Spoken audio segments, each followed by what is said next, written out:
അന്താരാഷ്ട്ര ഭൗമരാഷ്ട്രീയത്തിലെ കടുത്ത സംഘർഷങ്ങൾക്ക് ശേഷം അമേരിക്കൻ സമ്പദ് വ്യവസ്ഥയുടെയും പ്രത്യേകിച്ച് കാർഷിക മേഖലയുടെയും ഭാവി നിർണ്ണയിക്കുന്ന തരത്തിലുള്ള സുപ്രധാന പ്രഖ്യാപനങ്ങളുമായി പ്രസിഡന്റ് ഡൊണാൾഡ് ട്രംപ് രംഗത്തെത്തിയിരിക്കുന്നു. ഇറാൻ പ്രതിസന്ധിയുടെ പശ്ചാത്തലത്തിൽ വിദേശ നയങ്ങളെയും വ്യാപാര കരാറുകളെയും കൂട്ടിയിണക്കിക്കൊണ്ടുള്ള ട്രംപിന്റെ പുതിയ നിലപാടുകൾ ആഗോള വിപണിയിൽ വലിയ ചലനങ്ങളാണ് ഉണ്ടാക്കുന്നത്.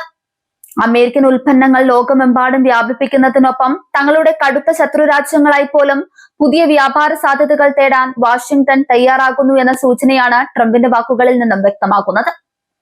അമേരിക്കയുടെ കാർഷിക കയറ്റുമതി ആഗോളതലത്തിൽ വൻതോതിൽ വിപുലീകരിക്കാൻ തന്റെ ഭരണകൂടം കർശനമായ നടപടികൾ സ്വീകരിച്ചു വരികയാണെന്ന് ട്രംപ് പ്രഖ്യാപിച്ചു.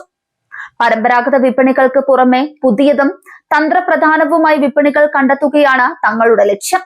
ഇതിന്റെ ഭാഗമായി സമീപകാലത്ത് കടുത്ത സൈനിക നയതന്ത്ര തർക്കങ്ങൾ നിലനിന്നിരുന്ന ഇറാനിൽ പോലും അമേരിക്കൻ കാർഷിക ഉൽപ്പന്നങ്ങൾക്കായി ഒരു പുതിയ വിപണി രൂപപ്പെടാനുള്ള സാധ്യതകൾ നിലനിൽക്കുന്നുണ്ടെന്ന് ട്രംപ് ചൂണ്ടിക്കാണിച്ചു. ഇറാനെ ഒരു വലിയ വിപണിയായി കാണുന്നതിലൂടെ ഒരേ സമയം 2 ലക്ഷ്യങ്ങളാണ് ട്രംപ് ഭരണകൂടം മുന്നോട്ട് വെക്കുന്നത്. ഉപരോധങ്ങളിലൂടെയും സാമ്പത്തിക സമ്മർദ്ദങ്ങളിലൂടെയും ഇറാന്റെ പരമാധികാരത്തെ വെല്ലുവിളിക്കുമ്പോൾ തന്നെ അവരുടെ കൈവശമുള്ള ഫണ്ടുകൾ അമേരിക്കൻ ഉൽപ്പന്നങ്ങൾ വാങ്ങാനായി മാത്രം വിനിയോഗിക്കാൻ നിർബന്ധിക്കുക എന്ന തന്ത്രമാണിത്. പ്രത്യേകിച്ച് അമേരിക്കൻ മരുന്നുകളും കാർഷിക വിളകളും ഇറാനിലേക്ക് കയറ്റി അയക്കുന്നതിലൂടെ US കർഷകർക്ക് വലിയ സാമ്പത്തിക നേട്ടമുണ്ടാക്കാൻ സാധിക്കുമെന്ന് വൈറ്റ് ഹൌസ് കണക്ക് കൂട്ടുന്നുണ്ട്. ഇറാൻ വിപണിക്ക് പുറമെ ആഗോളതലത്തിൽ അമേരിക്കയുടെ ഏറ്റവും വലിയ വ്യാപാര പങ്കാളിയും ഒപ്പം തന്നെ കടുത്ത എതിരാളിയുമായ ചൈനയുമായി ഉണ്ടാക്കിയ പുതിയ കരാറുകളെ കുറിച്ചും ട്രംപ് വിശദീകരിച്ചു. അമേരിക്കൻ കാർഷിക ഉൽപ്പന്നങ്ങൾ വാങ്ങുന്നതിനായി ചൈന വൻതോതിൽ പണം മുടക്കാൻ സമ്മതിച്ചിട്ടുണ്ടെന്നാണ് ട്രംപിന്റെ അവകാശവാദം. കുറഞ്ഞത് $17 ബില്യൺ US കാർഷിക ഉൽപ്പന്നങ്ങൾ വാങ്ങാൻ ബെയ്ജിംഗ് പ്രതിജ്ഞാബദ്ധമാണെന്ന് അദ്ദേഹം വെളിപ്പെടുത്തി. ചൈനയുമായുള്ള ഈ വൻകിട വ്യാപാര ഇടപാടിൽ ഏറ്റവും കൂടുതൽ പ്രാധാന്യം നൽകിയിരിക്കുന്നത് സോയാബീൻ കയറ്റുമതിക്കാണെന്ന് ട്രംപ് വ്യക്തമാക്കി. അമേരിക്കൻ കർഷകരെ സംബന്ധിച്ചിടത്തോളം സോയാബീൻ ഉൽപാദനം വലിയൊരു വരുമാന മാർഗമാണ്. കഴിഞ്ഞ കുറച്ചു കാലമായി ചൈനയുമായുള്ള വ്യാപാര യുദ്ധം കാരണം സോയാബീൻ കർഷകർ കടുത്ത പ്രതിസന്ധി നേരിടുകയായിരുന്നു. എന്നാൽ പുതിയ $17 ബില്യൺ കരാറിലൂടെ ആ പ്രതിസന്ധിക്ക് പൂർണ്ണമായ പരിഹാരമാകുമെന്നും കർഷകരുടെ ഉൽപ്പന്നങ്ങൾക്ക് കൃത്യമായ വിലയും വിപണിയും ഉറപ്പാക്കാൻ സാധിക്കുമെന്നും ട്രംപ് ഉറപ്പു നൽകുന്നുണ്ട്. അമേരിക്ക മുൻകാലങ്ങളിൽ നേരിട്ടിരുന്ന ഏറ്റവും വലിയ സാമ്പത്തിക വെല്ലുവിളിയായ കാർഷിക വ്യാപാര കമ്മി വലിയ തോതിൽ കുറയ്ക്കാൻ തന്റെ ഭരണകൂടത്തിന്റെ കർശനമായ നയങ്ങൾക്ക് സാധിച്ചിട്ടുണ്ടെന്ന് ട്രംപ് അവകാശപ്പെട്ടു. ഇറക്കുമതിയേക്കാൾ കൂടുതൽ കയറ്റുമതി പ്രോത്സാഹിപ്പിക്കുന്നതിലൂടെ രാജ്യത്തിന്റെ സമ്പദ് വ്യവസ്ഥയെ കൂടുതൽ ശക്തമാക്കാൻ സാധിച്ചു. അമേരിക്കൻ ആഭ്യന്തര വിപണിയിലെ ഊർജ്ജ കാർഷിക മേഖലകൾക്ക് ഒരുപോലെ ഗുണം ചെയ്യുന്ന എഥനോൾ ഉൽപാദകർക്ക് തന്റെ ഭരണകൂടത്തിന്റെ പൂർണ്ണമായ പിന്തുണ ട്രംപ് വാഗ്ദാനം ചെയ്തു. ചോളത്തിൽ നിന്നും മറ്റ് കാർഷിക വിളകളിൽ നിന്നും ഉൽപ്പാദിപ്പിക്കുന്ന എഥനോൾ ഇന്ധനമായി ഉപയോഗിക്കുന്നത് വർദ്ധിപ്പിക്കുന്നതിലൂടെ കർഷകർക്ക് കൂടുതൽ വരുമാനം ലഭിക്കും. പരിസ്ഥിതി സൗഹൃദ ഇന്ധനം എന്ന നിലയിലും ആഭ്യന്തര ഉൽപാദനം എന്ന നിലയിലും എഥനോൾ മേഖലയിലേക്ക് വരും ദിവസങ്ങളിൽ കൂടുതൽ ഇളവുകളും പ്രോത്സാഹനങ്ങളും നൽകുമെന്നാണ് ട്രംപിന്റെ പ്രഖ്യാപനം.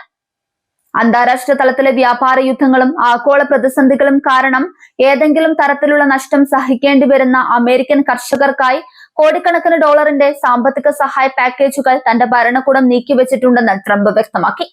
പ്രതിസന്ധി ഘട്ടങ്ങളിൽ കർഷകരെ കൈവിടില്ലെന്ന ഉറപ്പാണ് അദ്ദേഹം നൽകുന്നത്. താൻ മുന്നോട്ട് വയ്ക്കുന്ന അമേരിക്ക ഫസ്റ്റ് എന്ന വ്യാപാര അജണ്ട അമേരിക്കൻ കാർഷിക മേഖലയ്ക്ക് ചരിത്രത്തിലെ ഏറ്റവും വലിയ കുതിച്ചുചാട്ടമാണ് സമ്മാനിക്കാൻ പോകുന്നതെന്ന് ട്രംപ് അവകാശപ്പെടുന്നുണ്ട്. ലോകത്തിലെ വൻ ശക്തികളെല്ലാം അമേരിക്കൻ കർഷകരുടെ ഉൽപ്പന്നങ്ങൾ വാങ്ങാൻ നിർബന്ധിതരാകുന്ന അവസ്ഥയാണ് താൻ ഉണ്ടാക്കിയെടുത്തത്. നയതന്ത്ര ചർച്ചകളിൽ കാർഷിക താൽപര്യങ്ങൾക്ക് മുൻഗണന നൽകുന്നത് വഴി രാജ്യത്തെ സാധാരണക്കാരായ കർഷകരുടെ ജീവിത നിലവാരം ഉയർത്താൻ സാധിക്കുമെന്ന് അദ്ദേഹം വിശ്വസിക്കുന്നുണ്ട്. ട്രംപിന്റെ ഈ പ്രഖ്യാപനങ്ങൾ അന്താരാഷ്ട്ര വിപണിയിൽ വലിയ ചർച്ചകൾക്കാണ് വഴി തുറന്നിരിക്കുന്നത്. പ്രത്യേകിച്ചും ഇറാൻ പോലുള്ള ഒരു രാജ്യവുമായി കടുത്ത സൈനിക സംഘർഷങ്ങൾ നിലനിൽക്കുമ്പോൾ തന്നെ അവരെ ഒരു വിപണിയായി ചിത്രീകരിക്കുന്നത് ട്രംപിന്റെ തനതായ ബിസിനസ് ശൈലിയുടെ ഭാഗമായാണ് വിലയിരുത്തപ്പെടുന്നത്.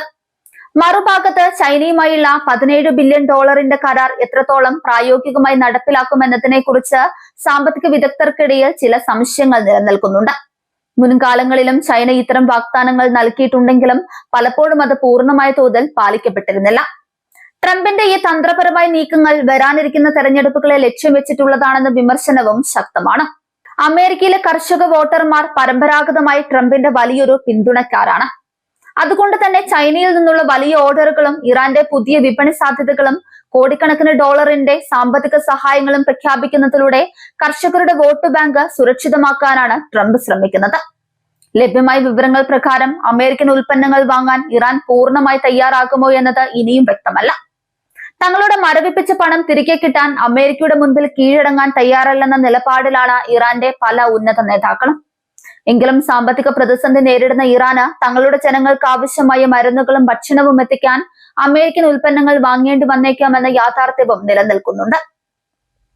എത്തനോൾ ഉൽപാദകർക്കുള്ള പിന്തുണയും കാർഷിക സുരക്ഷാ പാക്കേജുകളും ആഭ്യന്തര വിപണിയിൽ ട്രംപിന് വലിയ സ്വീകാര്യത നൽകാൻ സഹായിക്കും.